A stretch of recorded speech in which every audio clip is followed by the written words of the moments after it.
ilaha illallah, Allahu akbar, Muhammad Rasulullah, ya Habiballah. আসসালামু আলাইকুম ওয়া রাহমাতুল্লাহি ওয়া বারাকাতুহু। আলহামদুলিল্লাহি রাব্বিল আলামিন ওয়াস সালাতু ওয়াস সালামু আলা রাসূলিহিল আমিন ওয়া আলা আলিহি ওয়া সাহবিহি আজমাইন, আম্মা বা'দ। প্রিয় দর্শক, এই মুহূর্তে বিশ্বের যে যেখান থেকে এই অনুষ্ঠান দেখছেন প্রত্যেকে RSRM বরকতময় সাহারি অনুষ্ঠানের পক্ষ থেকে জানাচ্ছি আন্তরিক প্রীতি, শুভেচ্ছা এবং অভিনন্দন। RSRM বরকতময় সাহারি অনুষ্ঠানটি আমরা শুরু করি কোরআনুল কারীমের তেলাওয়াত এবং নির্ধারিত একটি পারার সংক্ষিপ্ত তাফসিরের মাধ্যমে। চলুন তাহলে তেলাওয়াত শুনি এবং সংক্ষিপ্ত তাফসির জেনে নেই। Allahu Akbar, أعوذ بالله من الشيطان الرجيم. بسم الله الرحمن الرحيم.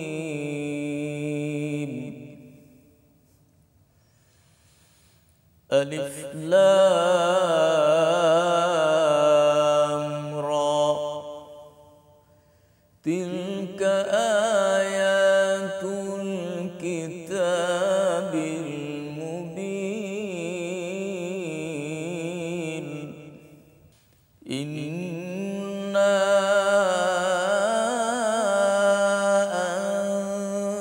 أنزلناه قرآنا عربيا لعلكم تعقلون.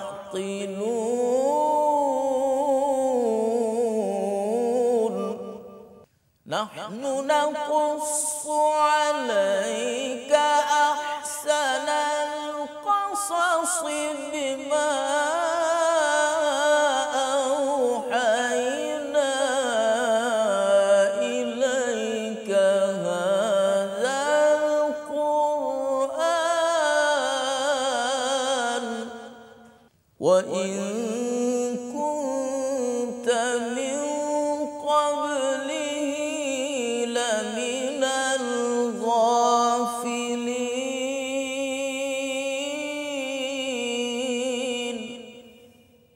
إذ قال يوسف لأبيه يا أبت إني رأيت 11 كوكبا والشمس والقمر رأيتهم لي ساجدين.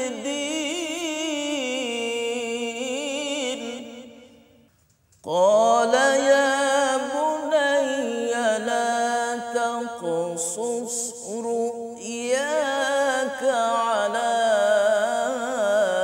إخوتك فيكيدوا لك كيدا إن الشيطان للإنسان عدو مبين. وكذلك يجتبيك ربك ويعلمك من تأويل الأحاديث ويتم نعمته عليك وعلى آل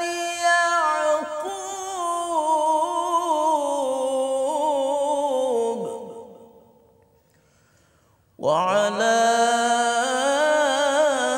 آل يعقوب كما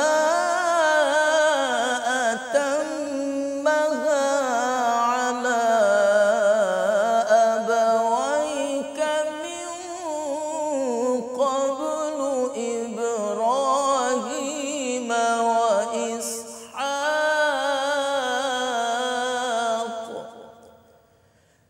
إن ربك عليم حكيم.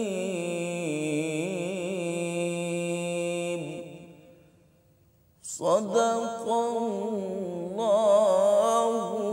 Azim.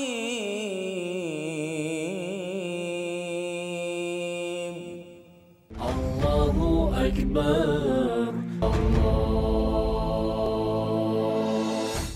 আসসালামু আলাইকুম রহমতুল্লাহি ওয়াবারাকাতুহ। আলহামদুলিল্লাহি ওয়াহদা ওয়াসসালাতু ওয়াসসালামু আলা মান লা নাবিয়্যা বা'দা ওয়া আলা আলিহি ওয়া সাহবিহি ওয়া মান ওয়ালা।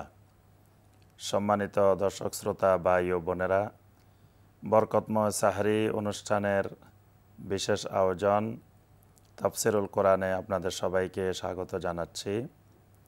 আলহামদুলিল্লাহ, আজকের এই সংক্ষিপ্ত তাফসিরুল কোরআনে আমরা যে পারা থেকে তাফসির করব, এই পারাটি হলো কোরআনে কারিমের 12তম পারা। সম্মানিত দর্শক শ্রোতা, এই 12তম পারার মধ্যে আল্লাহ সুবহানাহু ওয়া তাআলা দুইটি সূরা বর্ণনা করেছেন। দুইটি সূরার আলোচনা এই 12তম পারার মধ্যে রয়েছে। প্রথম যেই সূরাটি রয়েছে, এই সূরাটি হলো সূরা হুদ, আর দ্বিতীয় যেই সূরাটি রয়েছে এর মধ্যে, সেটি হলো সূরা ইউসুফ। এটি প্রথম থেকে 52 নম্বর আয়াতে কারিমা পর্যন্ত এই 12তম পারার মধ্যে রয়েছে। আমরা এই দুটি সূরা থেকে সংক্ষিপ্ত কিছু গুরুত্বপূর্ণ তাফসির করব ইনশাআল্লাহ। প্রথমে আসি আমরা সূরা হুদের তাফসিরে। সূরা হুদ, এটি আল্লাহ সুবহানাহু ওয়া তাআলা একজন নবী, সম্মানিত একজন নবী হুদ আলাইহিস সালাম, তার নাম অনুসারে আল্লাহ সুবহানাহু ওয়া তাআলা এই সূরাটির নাম রেখেছেন সূরা হুদ। এবং হুদ আলাইহিস সালামকে যে জাতির নিকট আল্লাহ সুবহানাহু ওয়া তাআলা পাঠিয়েছিলেন, সেই জাতি ছিল আদ জাতি। এই সূরাটির মধ্যে আদ জাতি সম্পর্কে আল্লাহ সুবহানাহু ওয়া তাআলা অনেক বিশদ বর্ণনা দিয়েছেন। এই জন্য আল্লাহ সুবহানাহু ওয়া তাআলা এই ঘটনাটিকে এবং এই জাতির বর্ণনাটিকে গুরুত্ব দিয়ে আল্লাহ পাক এই সূরাটির নামকরণ করেছেন সূরা হুদ। এই সূরার মধ্যে অনেকগুলো বিষয় আলোচনা রয়েছে। তন্মধ্যে সবচেয়ে গুরুত্বপূর্ণ 3টি বিষয় রয়েছে। একটি হলো আল্লাহ সুবহানাহু ওয়া তাআলা এখানে নবীদের দাওয়াতের ইতিহাস বর্ণনা করেছেন। আল্লাহ সুবহানাহু ওয়া তাআলা সমস্ত মুমিনদেরকে লক্ষ্য করে কিছু নসিহত করেছেন এবং আখিরাত সম্পর্কে, কিয়ামত সম্পর্কে এর মধ্যে অনেক সতর্কবাণী রয়েছে। আখিরাত সম্পর্কে এত বেশি বর্ণনা এই সূরা হুদের মধ্যে রয়েছে, যে সম্পর্কে নবী সাল্লাল্লাহু আলাইহি সাল্লাম বলেন, সাইয়্যাবাতনি হুদুন ওয়া আখওয়াতুহা।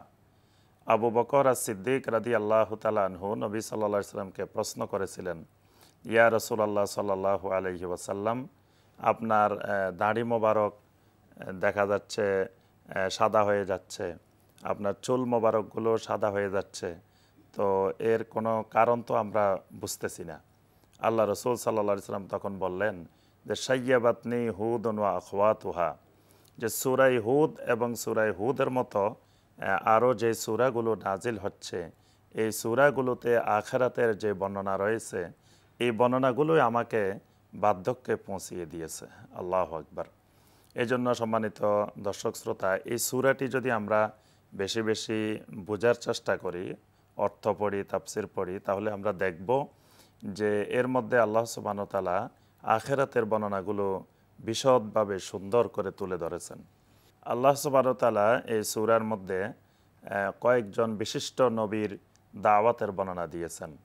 যেমন ইব্রাহিম আলাইহিস সালাম, নূহ আলাইহিস সালাম, হুদ আলাইহিস সালাম, সালেহ আলাইহিস সালাম, লূত আলাইহিস সালাম, শুআইব আলাইহিস সালাম এবং মুসা আলাইহিস সালামের দাওয়াতের ইতিহাস আল্লাহ রাব্বুল আলামিন এই সূরার মধ্যে বিশদভাবে তুলে ধরেছেন।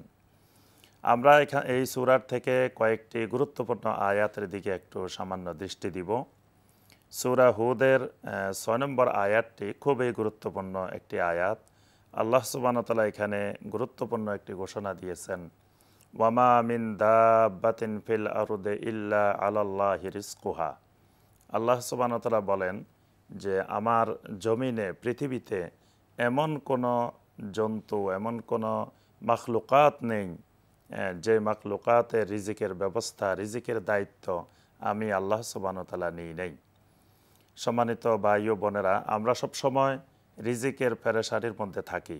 আমরা রিজিক অন্বেষণের জন্য অনেক সময় হালাল হারাম আমরা বাছাই করি না, আমরা হারামের দিকেও হাত বাড়াই। কিন্তু আল্লাহ সুবহানাহু ওয়া তাআলা এখানে স্পষ্ট করে বলে দিয়েছেন যে রিজিকের ক্ষেত্রে আমার রিজিকের দায়িত্ব আল্লাহ সুবহানাহু ওয়া তাআলা স্বয়ং নিজেই নিয়েছেন। সুবহানাল্লাহ। তাহলে আল্লাহ পাক অবশ্যই আমার জন্য হালালের মধ্যেই, হালাল উপার্জনের ভিতরেই আমার রিজিক রেখেছেন। এই বিষয়টি আমাদেরকে সবসময় সদা সর্বদা খেয়াল রাখতে হবে। আল্লাহ সুবহানাহু ওয়া তাআলা এই সূরার 12 এবং 12, 13, 14 নম্বর আয়াতে কারিমায় একটি গুরুত্বপূর্ণ বিষয় বর্ণনা করেছেন। নবী সাল্লাল্লাহু আলাইহি সাল্লামকে আরবের মুশরিকেরা এই প্রশ্নটি করেছিল যে আইয়াকুলু লাউলা উনজিলা আলাইহি কানজুন, যে আপনি যদি আল্লাহ সুবহানাহু ওয়া তাআলার নবী হন তো আপনার নিকটে ধন সম্পদ নেই কেন, আপনার নিকট ধন সম্পদ কম কেন, আপনার নিকট তো সমস্ত পৃথিবীর সকল ধনভাণ্ডার আপনার কাছেই থাকার কথা। আও জা মাআহু মালাক, অথবা আপনার নিকটে কোনো ফেরেশতার আগমন ঘটে না কেন? কারণ আপনি আল্লাহ সুবহানাহু ওয়া তাআলার নবী হলে তো আপনার আশেপাশে সবসময় আল্লাহ সুবহানাহু ওয়া তাআলার ফেরেশতারা থাকবেন। আম ইয়াকুলুনা ইফতারাহ, আল্লাহ সুবহানাহু ওয়া তাআলা এর জবাবে বলেছেন যে তারা কি বলতে চায় যে আমার রাসূল এই কোরআনে কারীমকে নিজে তৈরি করে? কুল ফাতু বিআশরি সুওয়ারিম মিসলিহি মুফতারায়াত, আল্লাহ সুবহানাহু ওয়া তাআলা বলেন যে যদি মুহাম্মদ সাল্লাল্লাহু আলাইহি সাল্লাম কোরআনে কারীমের কোনো আয়াত তৈরি করতে পারে তাহলে তো তোমরাও এটি তৈরি করতে সক্ষম। সুতরাং দুনিয়ার যত কবি, সাহিত্যিক, পণ্ডিত সকলে মিলে ইন কুনতুম সাদিকিন, যদি তোমরা সত্যবাদী হও, যদি তোমাদের দাবিতে অটল হও, তো কোরআনে কারীমের মতো 10টি সূরা তোমরা তৈরি করে নিয়ে আসো। এরপরে আল্লাহ সুবহানাহু ওয়া তাআলা বলেন ওয়া লা ইলাহা ইল্লা হুয়া ফাহাল আনতুম মুসলিমুন, সুতরাং কোরআনে কারীম নাজিল এটি আল্লাহ সুবহানাহু ওয়া তাআলা নিজেই করেন, যিনি ছাড়া সত্যিকারের কোনো মাবুদ নাই। সম্মানিত দর্শক শ্রোতা, এই সূরার মধ্যে আল্লাহ সুবহানাহু ওয়া তাআলা নূহ আলাইহিস সালামের সেই ঐতিহাসিক প্লাবনের অনেক বর্ণনা আল্লাহ সুবহানাহু ওয়া তাআলা এই সূরা হুদের মধ্যেও আলোচনা করেছেন। আমরা এই সূরাটি বেশি বেশি জানার বোঝার চেষ্টা করব ইনশাআল্লাহ। আমরা এর পরবর্তী সূরার মধ্যে আসি, যে সূরাটির নাম হলো সূরা ইউসুফ। এই সূরাটিও আল্লাহ সুবহানাহু ওয়া তাআলার একজন বিশিষ্ট নবী ইউসুফ আলাইহিস সালামের নামেই আল্লাহ সুবহানাহু ওয়া তাআলা এই সূরাটির নামকরণ করেছেন। আমাদের সকলের নিকটে অত্যন্ত সুপরিচিত ইউসুফ আলাইহিস সালাম, তার জীবনের অনেক ঘটনা আল্লাহ সুবহানাহু ওয়া তাআলা এই সূরার মধ্যে বর্ণনা দিয়েছেন। তার দাওয়াতে জীবনের ইতিহাস বর্ণনা দিয়েছেন এবং নবী সাল্লাল্লাহু আলাইহি সাল্লামের জীবনীর সাথে ইউসুফ আলাইহিস সালামের জীবনীর অনেকগুলো মিল রয়েছে।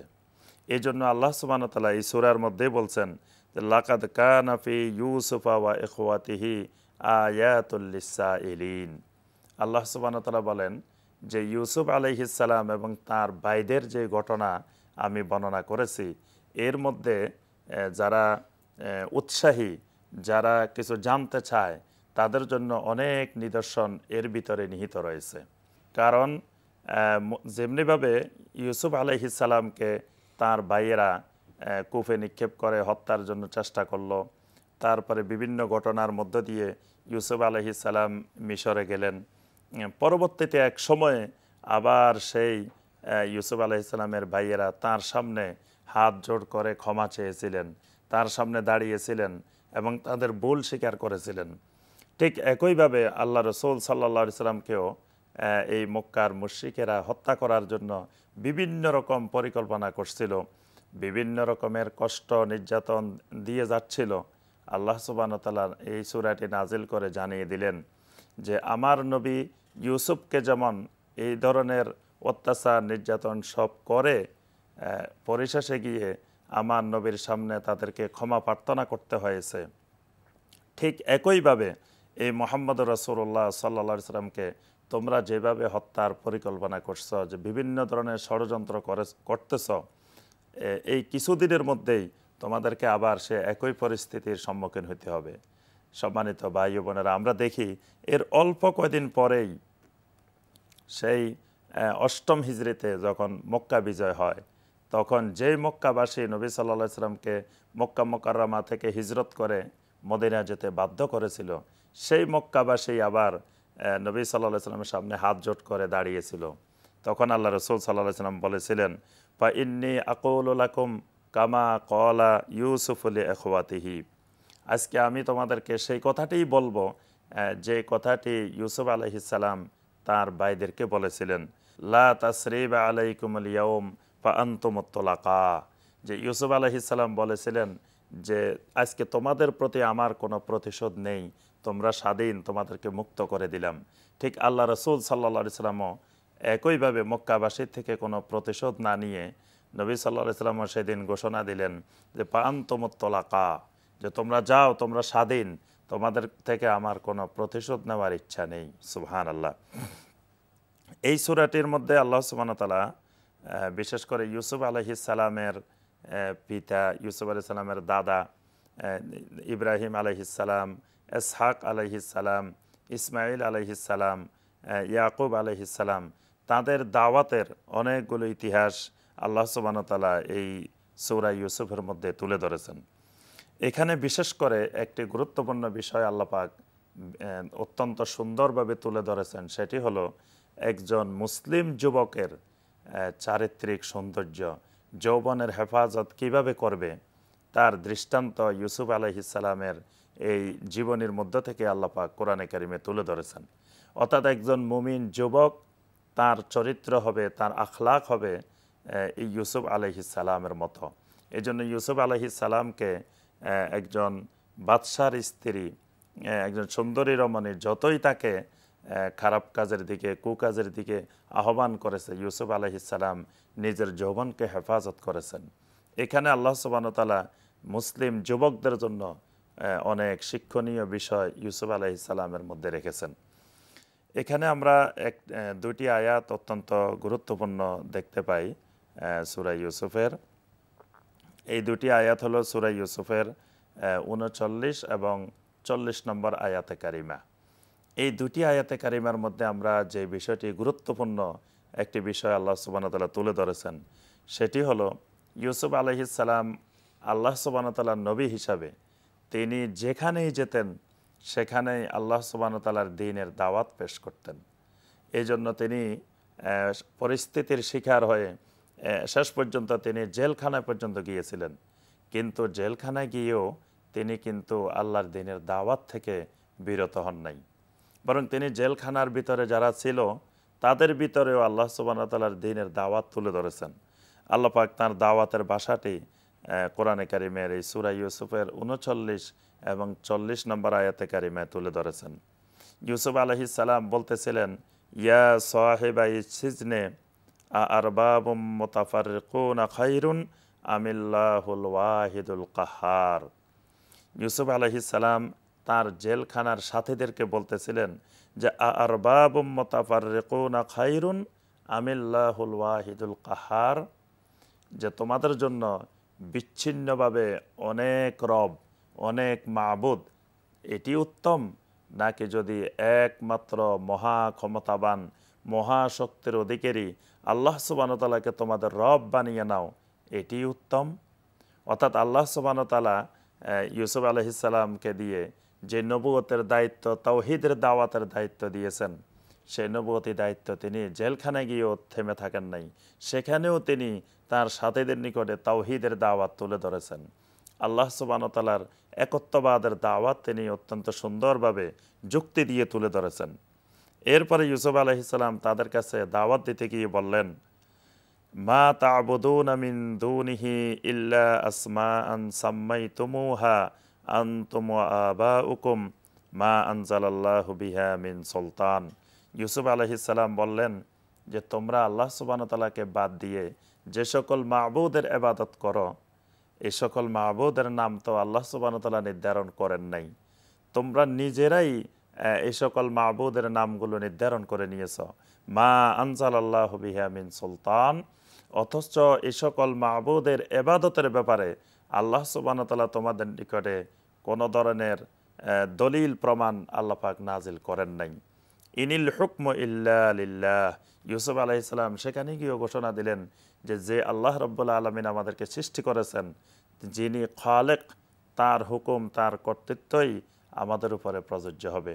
সম্মানিত দর্শক শ্রোতা, ভাই ও বোনেরা, আমরা এই সংক্ষিপ্ত তাফসীর থেকে, দুইটি সূরা থেকে, সূরা হুদ এবং সূরা ইউসুফ থেকে যেই গুরুত্বপূর্ণ শিক্ষাটি পাই সেটি হলো যে আমরা নবীদের, আম্বিয়া আলাইহিমুস সালামের পদাঙ্ক অনুসরণ করে, নিয়ামতপ্রাপ্ত নবীদের পথ সিরাতে মুস্তাকিম অনুসরণ করে আমাদের জীবন পরিচালনা করার জন্য চেষ্টা করব।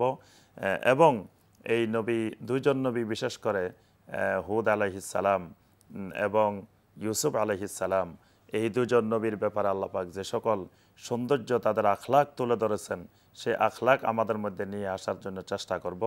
আল্লাহ সুবহানাহু ওয়া তাআলা আমাদের সবাইকে কোরআনে কারিমের নূর দিয়ে মুনাব্বার হওয়ার, আলোকিত হওয়ার তৌফিক দান করুন।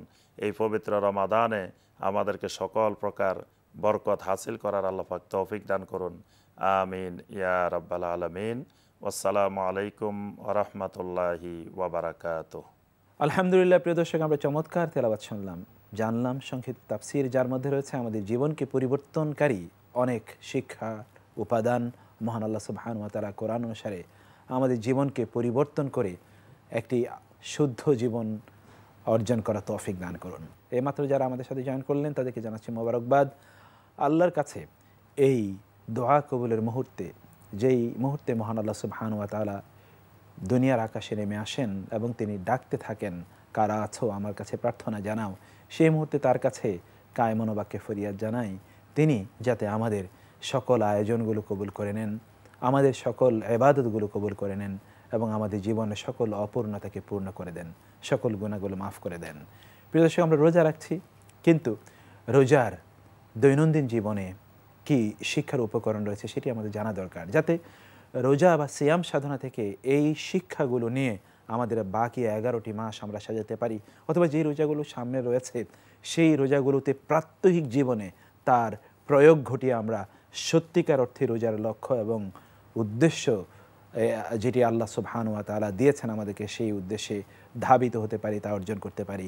আমরা সেই বিষয়ে আলোচনা করব। আর আজকে এই আলোচনায় আমাদের সাথে জয়েন করেছেন বাংলাদেশের অন্যতম প্রধান ইসলামী চিন্তাবিদ, বিশিষ্ট মিডিয়া পার্সোনালিটি এবং জাতীয় বিশ্ববিদ্যালয়ের মাননীয় সহযোগী অধ্যাপক জনাব ডক্টর মনজুর এলাহি। আসসালামু আলাইকুম। ওয়ালাইকুম আসসালাম ওয়া রাহমাতুল্লাহ। মোহতারাম, আপনাকে স্বাগত জানাচ্ছি। কেমন আছেন আপনি? বারাকাল্লাহু ফিক। হাইয়াকুমুল্লাহ। যেই সময় আমরা আছি আসলে এখন, এই সময় কি বিশ্বের কোনো জাতি জেগে আছে যারা দিনের কথা বলবে, আল্লাহর ইবাদত করবে? মুসলিম জাতি ছাড়া এই সময় কি কোনো জাতি জেগে থাকে আসলে? সুবহানাল্লাহ, মুসলিম জাতিকে তো আল্লাহ আসলে ব্লেসিংস এবং বারাকা দিয়েছেন। তো আফদালুশ শুহুর, সুবহানাল্লাহ, পৃথিবীর শ্রেষ্ঠ মাস, সুবহানাল্লাহ, বছরের শ্রেষ্ঠ মাস, সবচেয়ে বেশি বরকতময় এবং সবচেয়ে সুন্দর প্রোগ্রাম দিয়ে রমাদানের উপহারগুলোকে আল্লাহ তাআলা সাজিয়েছেন। আল্লাহু আকবার। ফলে এত বরকত আর কেউ আসলে পাবে না এবং যদি না তারা ইমানের মধ্যে আসে, ইমানের স্বাদ আস্বাদন করে। মোহতারাম, এই যে এত রাতে জেগে যে আল্লাহর ইবাদত, এই ইবাদতের মধ্যে যে স্বাদ, যে তৃপ্তি, যে অনুভূতি, এই অনুভূতি কি অন্য কোথাও আছে আসলে? না, এই অনুভূতি তো আসলে যেমন ভুক্তভোগী ছাড়া দুঃখ কষ্ট কেউ বুঝবে না, ঠিক তেমনি যেই স্বাদের জগতে প্রবেশ করেছে সেই শুধু স্বাদটা বুঝতে পারবে। এই জন্য অনেকেই হয়তো আমাদের সমাজে আমরা দেখতে পাচ্ছি যারা ইমানের ব্যাপারে খুব বেশি সজাগ নন, ইসলামের বিভিন্ন যে ইবাদতগুলো আছে সে ব্যাপারে তারা খুব বেশি জ্ঞানও রাখেন না, আগ্রহ রাখেন না। তারা কিন্তু অবাক হন কি করে এই লোকগুলো এত দীর্ঘক্ষণ নামাজ পড়তে পারে, কি আনন্দ আছে তাতে, অথবা এই যে সিয়াম, কি কষ্ট, কিভাবে সিয়ামটা পালন করে, ইত্যাদি ইত্যাদি। তাদের মনে নানা প্রশ্ন। এটা ঠিক যে যেহেতু তারা আসলে এখানে তাদের অ্যাক্সেসটা কম, তাদের পড়াশোনাটা কম, জ্ঞানের একটা বড় গ্যাপ আছে, প্র্যাকটিসের একটা বড় গ্যাপ আছে, ফলে তারা সেই স্বাদগুলোকে আস্বাদন করতে ব্যর্থ হন আর অবাক হন যে কিছু লোক কেন এগুলোর মধ্যে এত ইনভলভ হলো। ঠিক সেজন্য বুঝি আসলে ইবনে তাইমিয়া বলেছেন, যিনি দুনিয়াতে জান্নাত পাননি তিনি আসলে আখেরাতেও জান্নাত পাবেন না। দুনিয়া জান্নাতের যে মজা, এই মজা তো তাকে আসলে পেতে হবে এই রাত্রিকালীন ইবাদত, এর মধ্যেই মূলত সেগুলো পাওয়ার মতো বিষয়। আমরা আজকে যে বিষয়ে আলোচনা করব, ভূমিকা বলেছিলাম যে এই রমাদানে সিয়াম সাধনার মাধ্যমে কিন্তু আমরা কিছু শিক্ষা নিচ্ছি। যেমন আপনি কোনো এক সময় আমাদের সাথে আলোচনা এখানেও বলেছিলেন যে সেখানে আমরা এই যে অন্যের সাথে ঝগড়া বিবাদ করছি না, কেউ আমাদের সাথে মারামারি করতে আসলেও আমরা তাকে বলি যে আমি রোজাদার, কাউকে কটু কথা বলছি না। আমাদের অ্যাপ্রোচের মধ্যে, বিহেভিয়ারের মধ্যে কিন্তু অনেক ধরনের পরিবর্তন আসে। এই পরিবর্তনগুলো আমাদের প্রাত্যহিক জীবনে আমরা কিভাবে এই সিয়ামের শিক্ষাটাকে কার্যকর করতে পারি বা এগুলোকে প্রয়োগ করতে পারি? খুব সুন্দর একটা থিম কিন্তু আপনি তুলে এনেছেন, পরিবর্তন, জি ইতিবাচক পরিবর্তন। জি রমাদান এসেছে আসলে পরিবর্তনের বার্তা নিয়ে, জি যে মুসলিম তোমরা যেভাবে যে অবস্থায় অথবা অধপতনের মধ্যে কিংবা দুরবস্থায় আছো, এ থেকে তোমাদের পরিবর্তন হওয়ার দরকার। জি এই জন্য অনেকগুলো উপহার নিয়ে এসছে, কিন্তু সেগুলোকে আপনি শিক্ষা বলতে পারেন। জি জি যে উপহারগুলো রমাদান আমাদের জন্য নিয়ে এসছে সিয়াম চর্চার মধ্য দিয়ে, এগুলো এক একটা বড় শিক্ষা। এবং এই শিক্ষাগুলোকে যদি আমরা আইডেন্টিফাই করতে পারি, এক্সপ্লোর করতে পারি, জি অনেকে শিক্ষাকে এক্সপ্লোর করতে পারে না, আবিষ্কার করতে পারে না। ঠিক। ফলে আপনি যদি কোনো কিছু আপনার এই যেমন ধরেন আপনার এই ভূমিতে আছে একটা বড় গুপ্তধন, জি 100 বছর ধরে যদি কেউ আবিষ্কার করতে না পারে, তাহলে কি সে কি এটা বেনিফিট কোনো মূল্য আছে? কোনো নেই। আমাদের সিয়াম, আমাদের জ্ঞান, আমাদের এলেম, আমাদের কোরআন, আমাদের সুন্নাহ, আমাদের ইসলামিক সবকিছু এক একটা গুপ্তধনের মতো। জি যখনই আপনি এটাকে এক্সপ্লোর করবেন, চিহ্নিত করবেন, তখনই এর বেনিফিট পাওয়া শুরু করবেন। ঠিক। কিন্তু যদি একে আপনি যদি আপনার জ্ঞানের জগতে অন্বেষণের মাধ্যমে একে যদি আপনি আবিষ্কার করতে ব্যর্থ হন, তাহলে কিছুই হবে না। এই জন্য আমি বলবো রমাদান আমাদের মধ্যে পরিবর্তন হাওয়াও সৃষ্টি করেছে, আবার পরিবর্তন এর মধ্য দিয়ে আমাদেরকে নানা প্রক্রিয়ার মধ্য দিয়ে, নানা ট্রেনিং ওয়ার্কশপের মধ্য দিয়ে রমাদান শেষে একটা পারফেক্ট মুমিন রূপে গড়ে তোলার একটা চমৎকার প্রোগ্রাম দিয়েছে। সুবহানাল্লাহ, সুবহানাল্লাহ। তো এখানে আমি বলবো যে পরিবর্তন হাওয়া যেটা বলেছি, সেটা কিভাবে চিহ্নিত করলাম। আপনি দেখুন, প্রথম দিন রমাদান এখনো শুরু হয়নি, শুধু রমাদানের চাঁদ উঠেছে। এই বাংলাদেশের প্রত্যেকটা মসজিদে গিয়ে দেখুন, যেটা কোনোদিন আমরা কল্পনা করিনি, দেখিনি, মানুষের জোয়ার। So this is the very good beginning and starting. জি জি এটা পরিবর্তনের একটা বড় ধরনের একটা আলামত, চিহ্ন, এবং এটা খুবই এনকারেজিং আমাদের জন্য, মুসলিম উম্মার জন্য, আলহামদুলিল্লাহ। বাট এই পরিবর্তনটা তার শেষ পরিণতিতে পৌঁছানোর জন্য কিছু প্ল্যান দরকার। ঠিক। কিন্তু ওই প্ল্যানটা যদি না থাকে, পরিবর্তন যতই হোক না কেন, সেটা আপনাকে শেষ সুন্দর পরিণতিতে পৌঁছাবে না। ঠিক। এই জন্যে আমি বলবো যে শিক্ষা নিয়ে আজকে আমরা আলোচনা করছি, এগুলোর আলোকে আমাদের প্রত্যেক মুসলিমের, যিনি রোজা পালন করেন, রোজার চর্চা বোঝেন এবং রোজার প্রোগ্রামটা বোঝেন, তিনি এই রমাদান মাসে তার ইন্ডিভিজুয়াল প্ল্যান করবেন। প্রত্যেকটা ফ্যামিলি এক একটা প্ল্যান করবে, এবং ফ্যামিলি প্ল্যান করা মানে বুঝতে হবে যে সে তার নিজের ইনসাইড দ্য ফ্যামিলি নয়, বরং তার সাথে রিলেটেড অন্য ফ্যামিলি নিয়েও নানা প্রোগ্রামে সে জয়েন করতে পারে। সব জিনিসগুলো সে প্ল্যান করবে। একটা ফ্যামিলি মানে তার কার্যক্রম নিয়ে একটা প্ল্যান। এরপরে সোশ্যাল প্ল্যান হতে পারে। আমরা এই সোসাইটিতে যারা বিশিষ্ট ব্যক্তিবর্গ আছি, ধর্মীয় ব্যক্তিত্ব আছেন, শিক্ষাবিদ আছেন, এবং এখানকার প্রশাসনিক ব্যক্তি আছেন, তারাও তার এই হোল সোসাইটিটাকে, এই পাড়াটাকে অথবা এই এলাকাটাকে, জনপদটাকে সুন্দর করার জন্য তারা একটা প্রোগ্রাম নিতে পারেন, প্ল্যান নিতে পারেন। ঠিক তেমনি আমি মনে করি রমাদান এটা শুধু মুসলিম ব্যক্তিদের কনসার্ন না, এটা মুসলিম রাষ্ট্রেরও একটা কনসার্ন। ঠিক। যে কারণে আমরা দেখি এটা একটা কালেকটিভ ইবাদা। জি। আস-সাওমু ইয়াওমা ইয়াসুমুন, জি, ওয়াল ফিতরু ইয়াওমা ইফতারুন। জি জি। রমজানের চাঁদ দেখার ব্যাপারে রাষ্ট্রের কিন্তু একটা বড় জি একটা বড় ধরনের রোল থাকে। জি। সমস্ত মুহাক্কিক উলামাদের মতামতের আলোকে রাষ্ট্রই কিন্তু ঘোষণা দেয় যে কবে রমাদানের চাঁদ উঠেছে, ফলে মানুষ সেদিন সিয়াম পালন শুরু করে। এবং রমাদানের শেষে শাওয়ালের চাঁদ দেখলে রাষ্ট্রই ঘোষণা দেয় উলামাদের মতের আলোকে যে কবে ঈদ হবে। তো মানে আমি বলতে চাচ্ছি যে সুতরাং lesson for every individual Muslims, for all families, for all Muslim societies, and for the whole state, for the Muslim countries. জি জি। অতএব প্রত্যেকে যদি আমরা সেই শিক্ষাগুলোকে চিহ্নিত করতে পারি, আমরা মনে হয় প্রত্যেকেই সেভাবে প্ল্যান করব এবং সেভাবে আমরা এই জায়গায় আপনার কাছে আসবো। প্রিয় দর্শক, আপনারা দেখছিলেন RSRM বরকতময় সাহারি অনুষ্ঠানটি। আমরা আলোচনা করছিলাম রামাদানে প্রতিদিন আমরা রোজায় যে শিক্ষা অর্জন করি, সেই শিক্ষা যাতে আমাদের পরবর্তী জীবনে আমরা প্রয়োগ করতে পারি, যাতে একটা আদর্শ জীবন আমরা নিজেদের জন্য গঠন করতে পারি। আমরা আলোচনা করছিলাম আমাদের সিয়াম সাধনায় প্রত্যেক দিন আমরা যে শিক্ষা গ্রহণ করছি, সেটা আমাদের প্রায়োগিক জীবনে কীভাবে আমরা ব্যবহার করতে পারবো। মোহতারাম, আমরা আলোচনা করছিলাম যে রামাদানের সিয়াম সাধনার দৈনন্দিন শিক্ষা।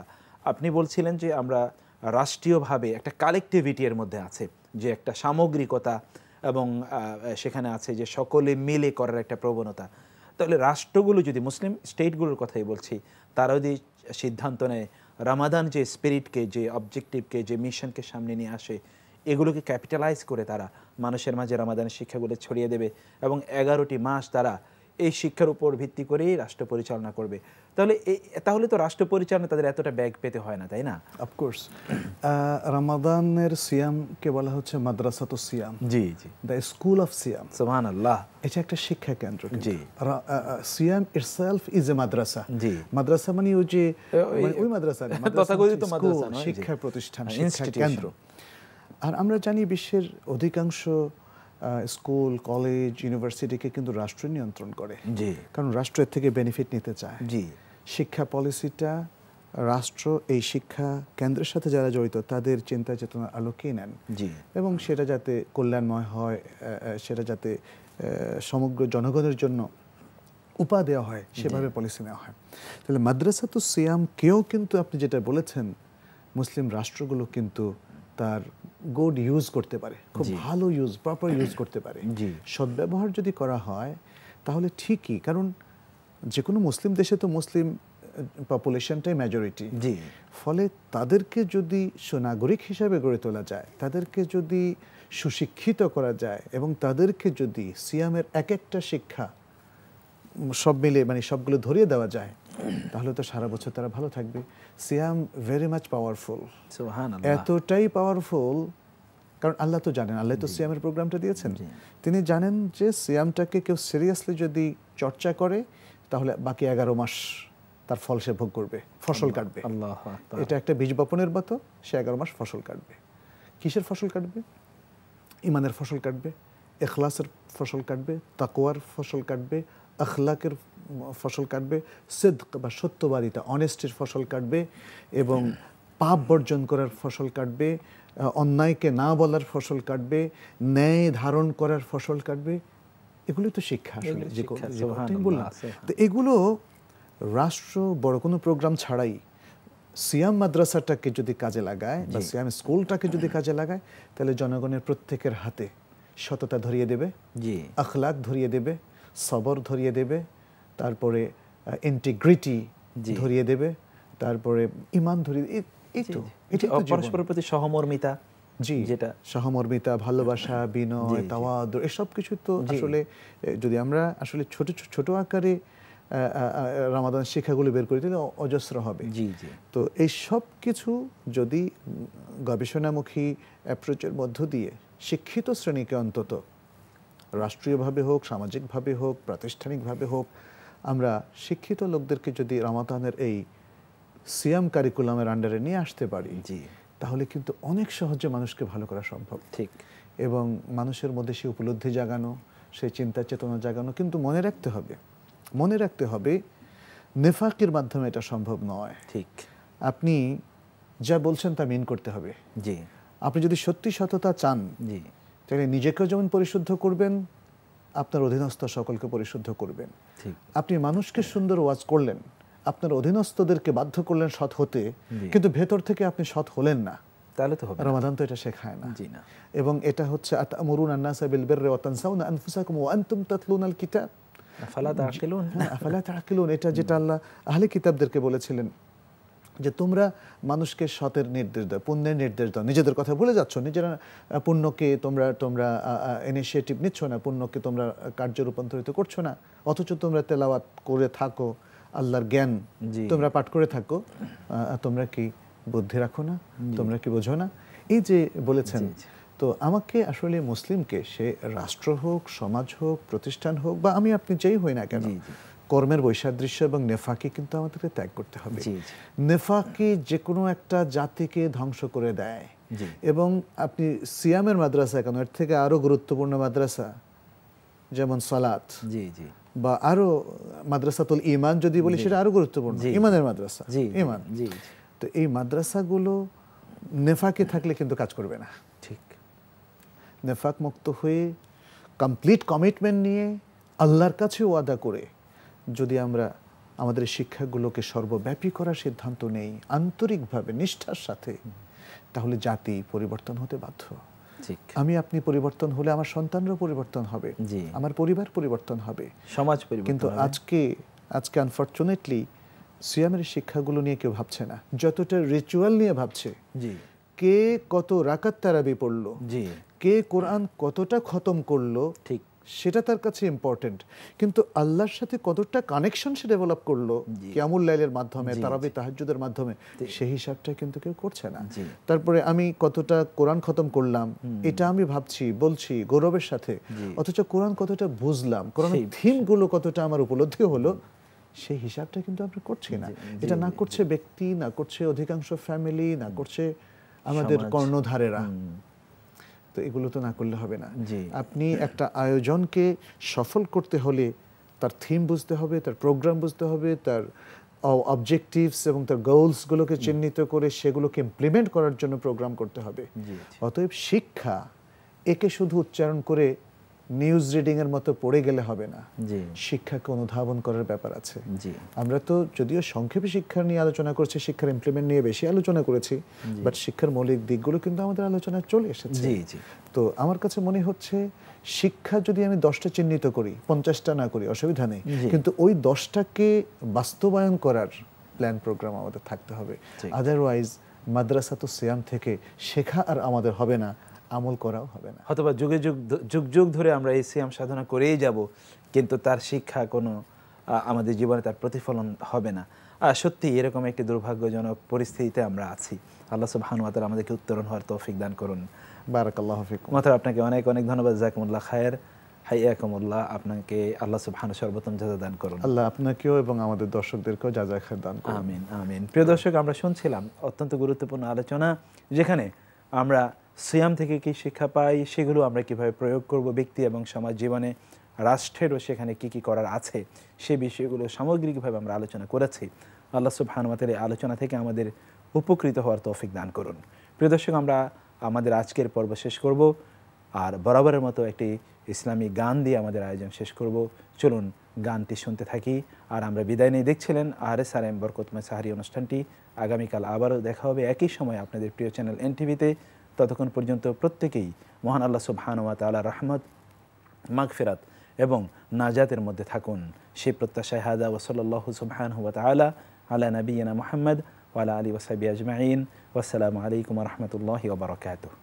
আল্লাহু আকবার। পৃথিবী না জানুক আমি তো জানি,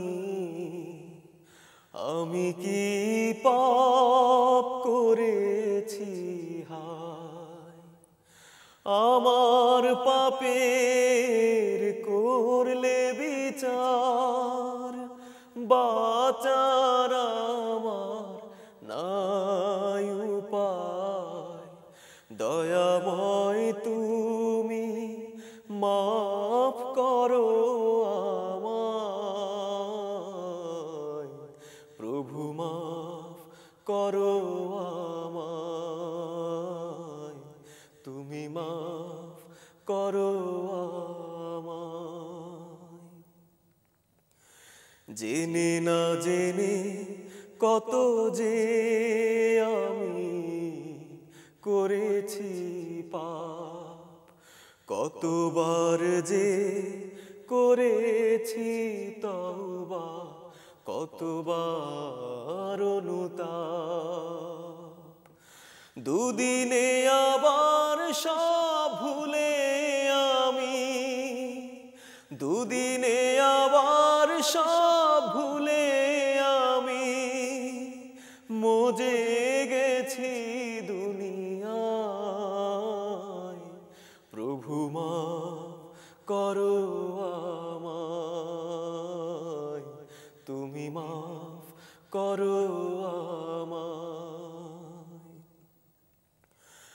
আমার পাপের নাই সীমানাই, তুমি মেহেরবান,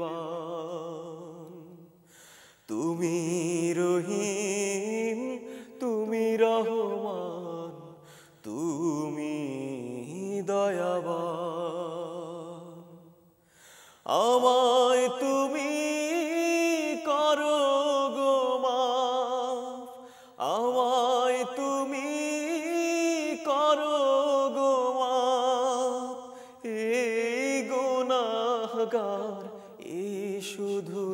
চাই, মাফ করো আমায়, তুমি মাফ করো আমায়। পৃথিবী না জানুক আমি তো জানি, আমি কি পাপ করেছি হায়। আমার পাপের করলে হিসাব, বাঁচার আমার নাই উপায়। দয়াময় তুমি মাফ করো আমায়, প্রভু মাফ করো আমায়, তুমি মাফ করো আমায়, প্রভু মাফ করো